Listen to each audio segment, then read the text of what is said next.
All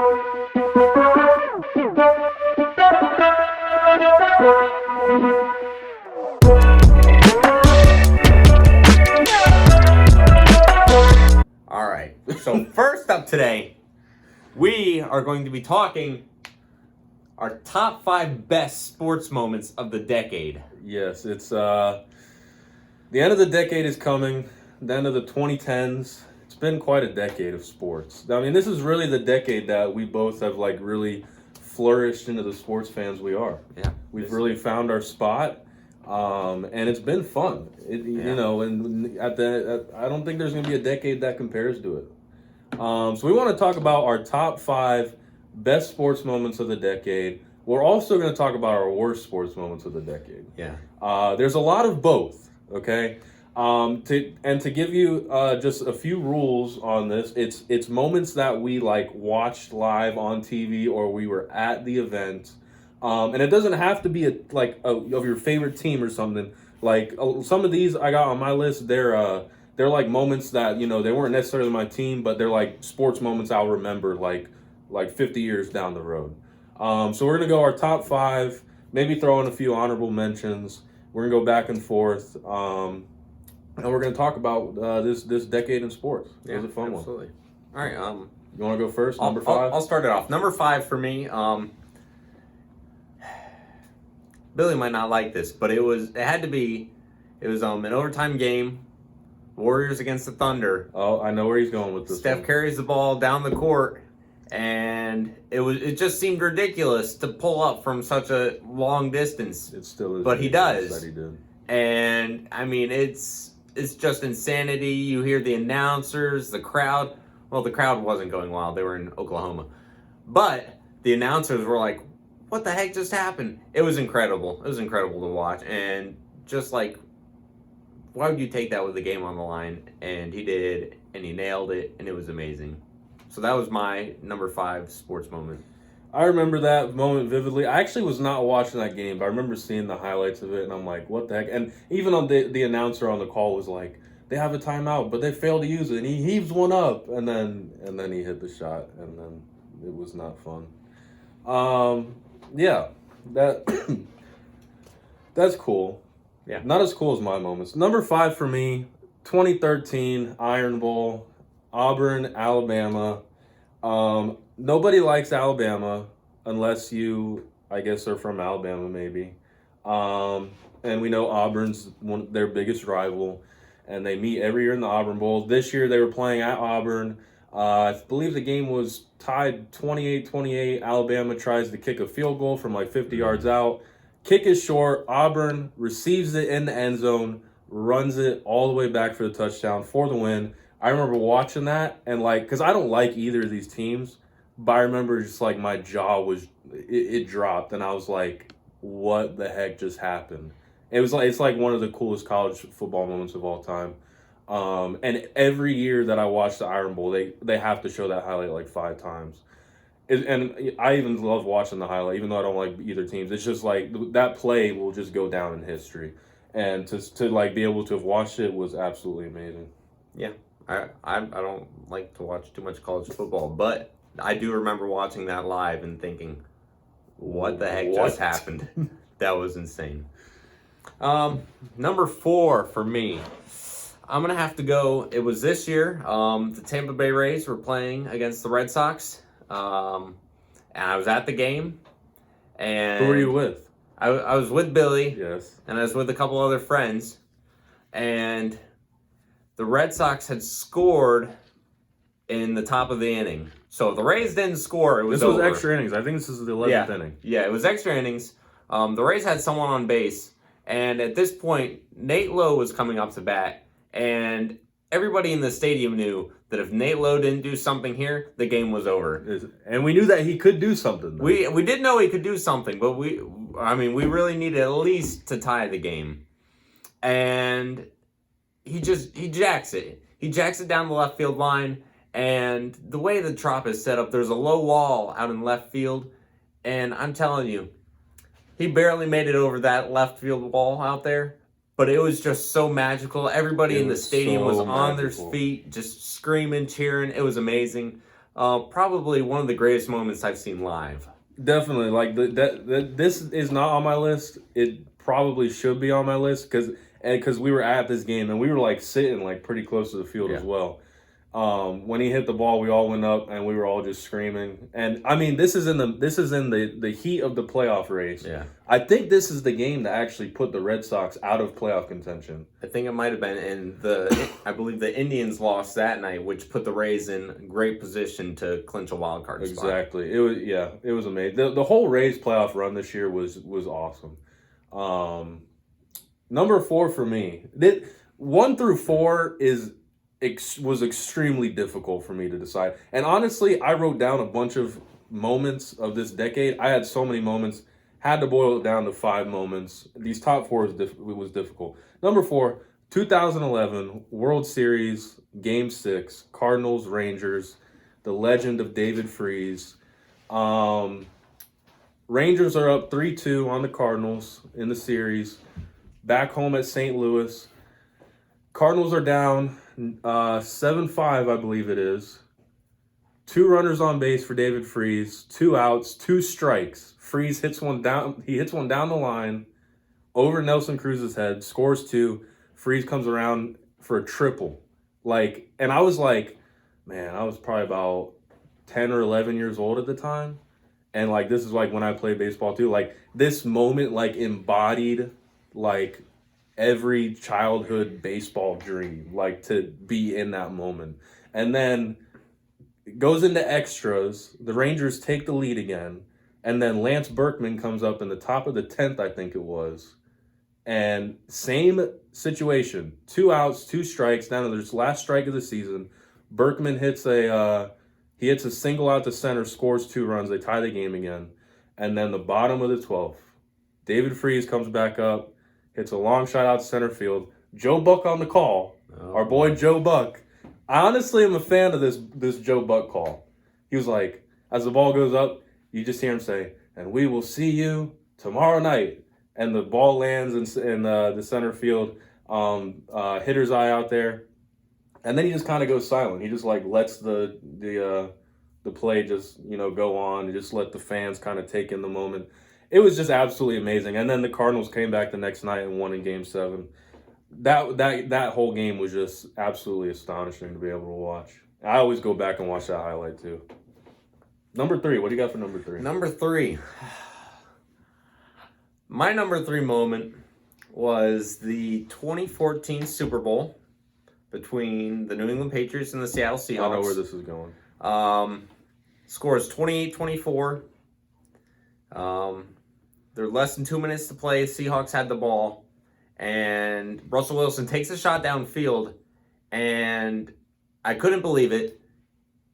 I don't even remember who it was. I think it was Jermaine Kearse. He just made the most ridiculous catch of all time. And I just flashed back to all the Giants Super Bowls and I thought, are you kidding me? Another insane catch just knocks the Patriots out of another Super Bowl victory. It was just ridiculous. I'm like, oh my word, this is ridiculous. Anyway, the Seahawks get the ball down to the 1-yard line. And everybody knows the Seahawks are going to run the ball. They have Marshawn Lynch at running back. It's an easy solution. I'm going to argue that it was a predictable solution. So the Seahawks opted to throw the ball. Thank God they did. Honestly, it was a great pattern and it should have worked had the Patriots not been practicing that. Malcolm Butler, undrafted rookie that year, remembered the play. He saw the play set up for the Seahawks, and he realized what was going to happen. And as soon as the ball snapped, he was able to jump the route and intercept it at the 1-yard line. And honestly, I remember watching it at my house. I was sitting in a chair, and as soon as he intercepted, I remember collapsing to the ground in just relief. Because I thought the game was over. I mean, there was only 20 seconds on the play clock or on the game clock at that moment. I'm like, this is it. This is it. Patriots lost. And then Malcolm Butler made that huge play, and I was just thrilled. It was amazing. I remember you were not with us, but we actually at our church we had a Super Bowl party every year. Kyle got to join in on some of them. This one, everyone was rooting against Patriots. People were screaming. People were. I was at the Super Bowl party. I left. That's right. I guess you were there. I left before. Yeah. That wasn't fun. I don't know how long Pete Carroll went without showing his face in the city of Seattle after that. Because I mean, here's the thing: you could talk about if the play was designed well and stuff like that, but you're on the 1 yard line, end of the game of the Super Bowl, and I just don't see how you don't give it to Marshawn Lynch in that moment. No matter what play you have designed, like that's his moment. It's up to him. Why would you not put it in his hands? I just don't understand it. I mean, we still talk about this to this day. Sports fans all across the globe still wonder why Marshawn Lynch did not get the ball, but he didn't. And now Kyle has the best sports moment of the decade. Well, third best. Third best. It's on his list. Number 3 for me, this is a bad man right here. Goes by the name of Kawhi Leonard. I'm not a huge fan of Kawhi. I like Kawhi. I like that he's reserved, he's quiet, he's not he's not on the big stage. Last year in the NBA playoffs, 2019 NBA playoffs against Philadelphia 76ers, my pick to win the Eastern Conference that year, Game 7 in Toronto. I think it was 4 seconds left. Jimmy Butler gets the ball, takes the ball down the court, beats like 3 defenders, makes a layup to tie the game with about a second left. And I'm like, this is their chance. Like they didn't have a chance because they had no timeouts, had to bring the ball all the way up. Jimmy Butler makes that. And then Toronto calls a timeout, get the ball at half court, throw the ball into Kawhi, beats 2 defenders coming down the right side of the 3-point line. Joel Embiid's on him. Pump fakes. Embiid goes up, shoots again, and then the infamous doink. I forget how many times it doinked. It was front of the rim, back of the rim. I think to the front of the rim again, and then dropped in. I forgot exactly what moment this was until now. Oh. And it was like I'm just sitting there in my chair watching this happen, and as soon as I see the ball bounce off the rim, I get up to go to the bathroom because I'm like, okay, it's overtime now. But then I hear like the TV go quiet because they're just waiting for what's gonna happen. The ball drops and everyone goes crazy. And like I dropped to my knees. I was like, what just happened? And like that moment also created like the best sports picture of all time. You ever seen the picture? You got Leonard leaning down with his tongue out looking to see what happened. Then all of his teammates in the back, and then Embiid is like looking off to the side. And then Embiid cried after the game. I mean, it was pretty sad. It was pretty sad. I would probably cry too. I'd probably just quit basketball entirely. I don't know. Yeah. But I mean, that moment is just one of those moments that like I'll be sitting around the campfire with my grandkids one day and I'll be like, you ever heard of Kawhi Leonard and what he did in 2019? So is doink the technical term?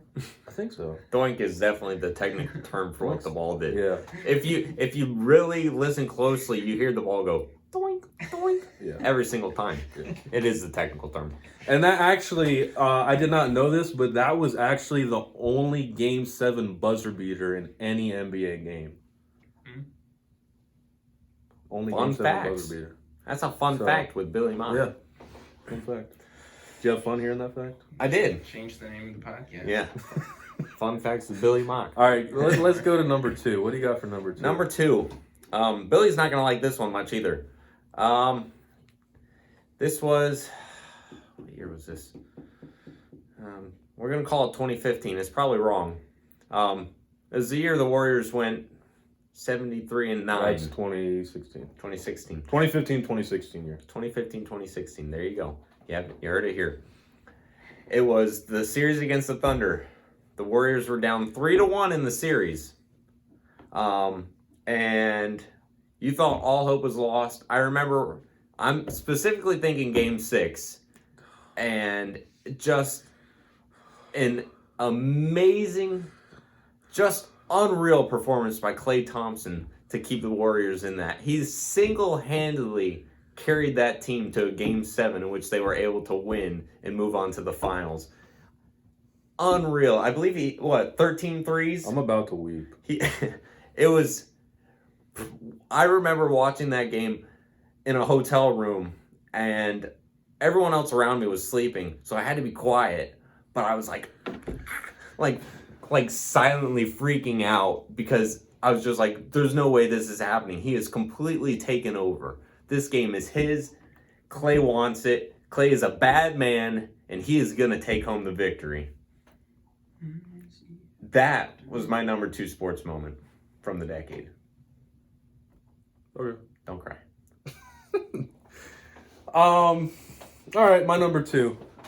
This goes back to the beginning of the decade, 2011, back when I was 10 or 11 years old. I don't know.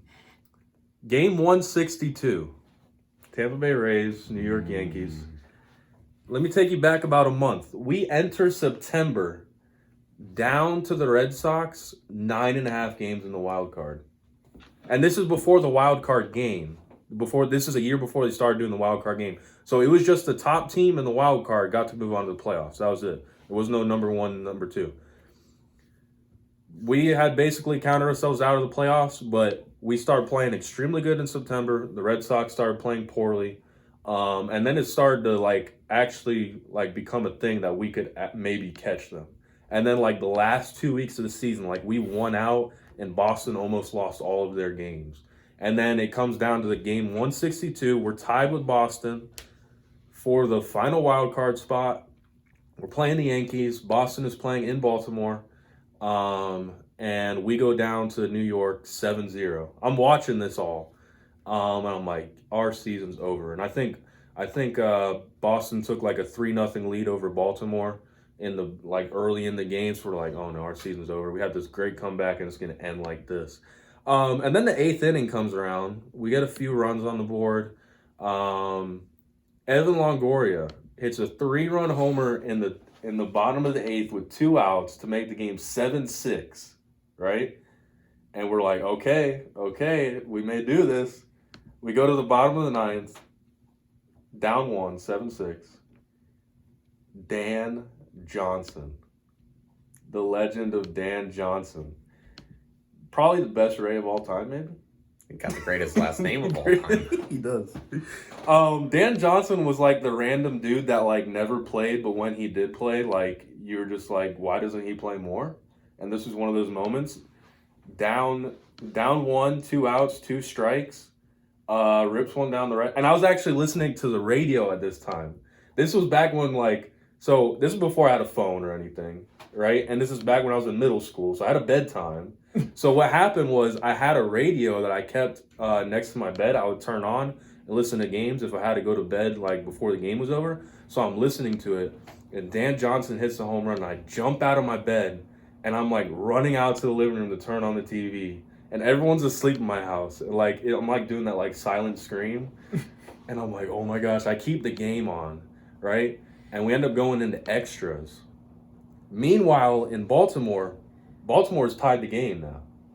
So if Baltimore wins and we win, we're in the playoffs, right? So we're 12th inning comes around, the extra innings. I actually go back to bed because it's getting really late. So I'm like, okay, I'm going to have to listen to the rest of the game on the radio.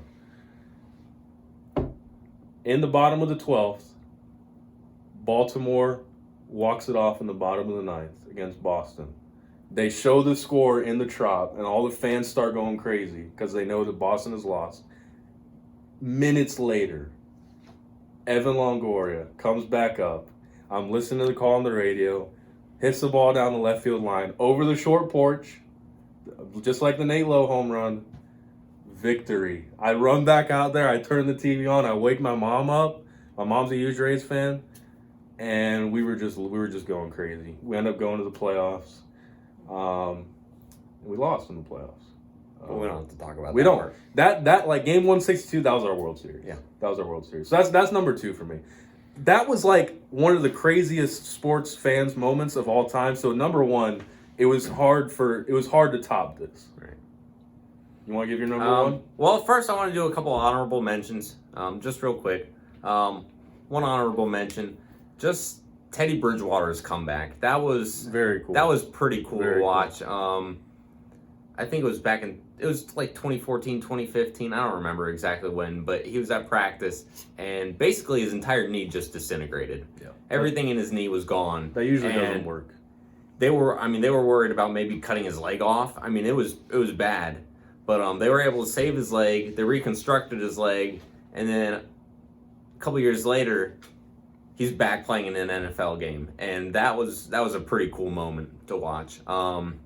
Another cool moment that nobody really saw except for me and Billy was just a pickup basketball game, and we were playing 1-on-1. Oh god. And what? he was no, up- no, we're not talking local sports or personal sports. We're talking major sports. It says top 5 best sports moments of the decade. Okay. This was in the decade. Okay. We're talking about it. Okay, this goes in his sports This is in moments. my- This goes in my worst moments. Oh, Billy's my up God. big on me. Oh, God. And, I mean, look, there's a big size difference. He's a large man. I'm a small man. But I have a big heart. And that's what matters.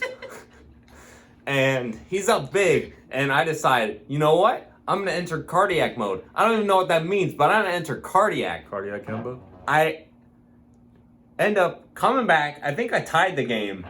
And then to finish the game off, I hit a deep 2-pointer right in his eye, right over his outstretched arm. It was amazing. But anyway, we'll get back to the. Here's the to thing. actual- That game taught me to never be lazy when playing 1-on-1 because I had a lead on him. So every time he shot, I was like, I'll just let him take the shot so I can get the rebound. He didn't miss a shot. He just kept making shots. And I was like, okay, this is dumb. And so I actually guarded him, and then he made another one. There's random moments like that when he goes off. NBA teams, if you need a, what were they called, streaky shooters? If you need a streaky shooter, Yeah. this is your guy right here. a ninth man, whatever you want to call me. Ninth man of the year. But my number one moment, sports moment of the decade. Man, what a great time. I know what Patriots, this is. Falcons, I knew it. Super Bowl. I knew it. I'm sure you've heard of it. It's pretty infamous. The biggest comeback in Super Bowl history. I remember going into halftime. The Patriots are driving the ball down the field. Brady throws a pick six. And the game is not looking too great at this point. We enter the third quarter. Falcons score again, 28-3. Not good. And well, let me just preface this.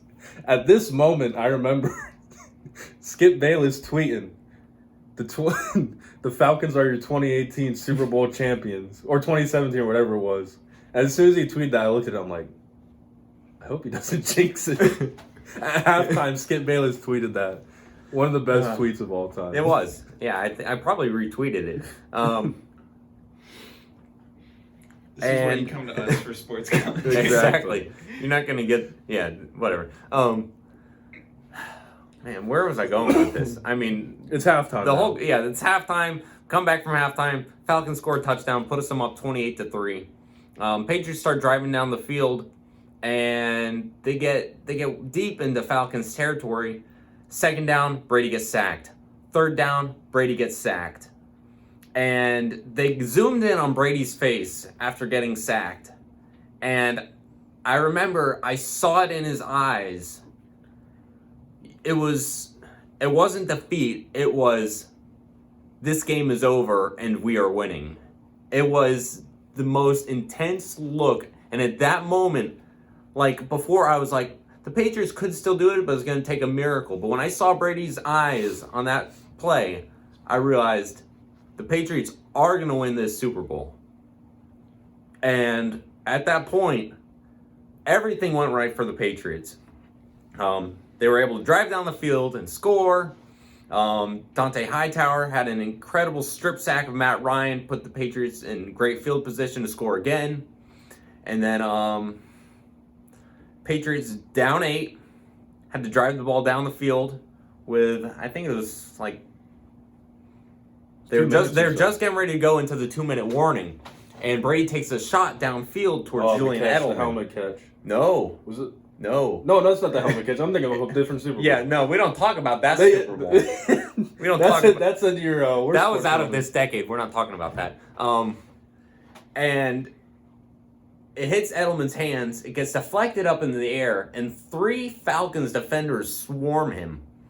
And he's now on the ground, and the ball bounces off a Falcons defender's shoe and starts falling to the ground. And I think they said it was like a pancake could have fit in between the ball and the ground when Edelman caught the ball. And everybody was like, no, that's incomplete, that's incomplete. And they reviewed it, and sure enough, it was complete. And it was at that moment I'm like, there it is. The Patriots finally have that catch in the Super Bowl. That one catch that always seemed to screw them over in the big games. And then they end up scoring. They get the 2-point conversion to tie it up. They go into overtime, first overtime in Super Bowl history. They win the coin toss, and it was over. They carried their momentum all the way through. James White runs the ball into the end zone for 6, ends the game. I remember seeing all the highlights afterwards, putting it to Celine Dion's song. It was amazing. Greatest moment in my life. Greatest sports moment. Maybe not just in the decade, but in my life. That was amazing. And that was another one we watched at our church for a Super Bowl party. Yeah. And Kyle was the only Patriots fan in there. About 40 people. We were making fun of him at halftime, and then we weren't at the end of the game. Yeah. In fact, there were real Falcons fans there. It wasn't like they were just cheering against their Patriots. They were actually cheering for the Falcons. Shout out to our former youth pastor, Pastor Drew, who was press up to pay respect. F in the chat for Pastor Drew. Yeah. He's gone through a lot with Atlanta sports. Yeah. All right, my number one, I'll throw out a few honorable mentions. LeBron's 2018 playoff run was absolutely amazing. Beat the Pacers, Raptors, Celtics in 7. They got swept by the Warriors, but that didn't really count. 2007 Eastern Conference semifinals, John Wall's buzzer beater in Game 6 over the Celtics. That whole series was awesome. Watching that was amazing. Russell Westbrook's 2017 MVP campaign was amazing. I know Kyle isn't really a fan of him. Philly Special 2018 Super Bowl. We're talking about 2017 Super Bowl. 2018 Eagles, Nick Foles, Philly Special. That was an awesome play. Gotta admit, awesome play, right? No? Okay. 2016 World Series Game 7, Indians, Cubs. Cubs haven't won a World Series in like 106 years or something like that.